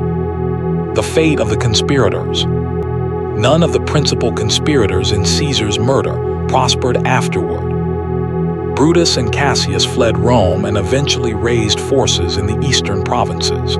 They were defeated at the double battle of Philippi in 42 BCE by the armies of Antony and Octavian. Cassius died during the battle, and Brutus, learning of the defeat, fell on his sword. Decimus Brutus, who had been instrumental in bringing Caesar to the Senate on the Ides of March, fled north, but was captured and killed by a Gallic chieftain loyal to Antony. Gaius Trebonius, who had detained Antony in the portico, was killed by Antony's lieutenant Dolabella, who had him tortured and then beheaded. Of the more than 60 conspirators, most died within the following 3 years, in battle, by suicide, by execution, or by various other means. The ancient sources note with some satisfaction that each met an appropriately bad end. Vercingetorix, the great Gallic leader who came closest to defeating Caesar, spent 6 years in a Roman prison before being paraded through Rome in Caesar's Gallic triumph, and then strangled. His memory faded almost entirely in the centuries that followed, but was revived in the 19th century when French nationalism required a founding hero. A massive statue of Vercingetorix was erected on the Elysia Plateau in 1865 under the patronage of Napoleon III. It is still there today, looking out over the Burgundian countryside, where 2,000 years ago, the last great resistance to Roman conquest came to its end. Cleopatra's Rome visit. In 46 BCE, Caesar invited Cleopatra to Rome, where she stayed in his villa across the Tiber with Caesarion and remained until after Caesar's assassination. Her presence in Rome was controversial and deeply unpopular with many Romans, both because she was a foreign queen and because her relationship with Caesar made them uncomfortable about his monarchical ambitions. After Caesar's death, she quickly left Rome and returned to Egypt. Final note: this documentary has drawn on the best available scholarship on Julius Caesar and the late Roman Republic. The interpretations offered here represent the author's synthesis of a complex body of evidence and will not satisfy everyone. The field of Roman history is rich and contentious, and Caesar's life in particular has attracted more scholarly attention, debate, and revision than almost any other figure of the ancient world. For those who wish to explore further, the following works are recommended. Adrian Goldsworthy's Caesar, Life of a Colossus, offers a comprehensive modern biography. Christian Meyer's Caesar provides an excellent account of the political and cultural context. Tom Holland's Rubicon tells the story of the fall of the Republic with narrative flair. And of course, Caesar's own commentaries remain available in translation and are well worth reading for the incomparable experience of hearing the man speak in his own carefully constructed, magnificently self-serving voice. He was extraordinary, he was terrible, he was human. He was Julius Caesar.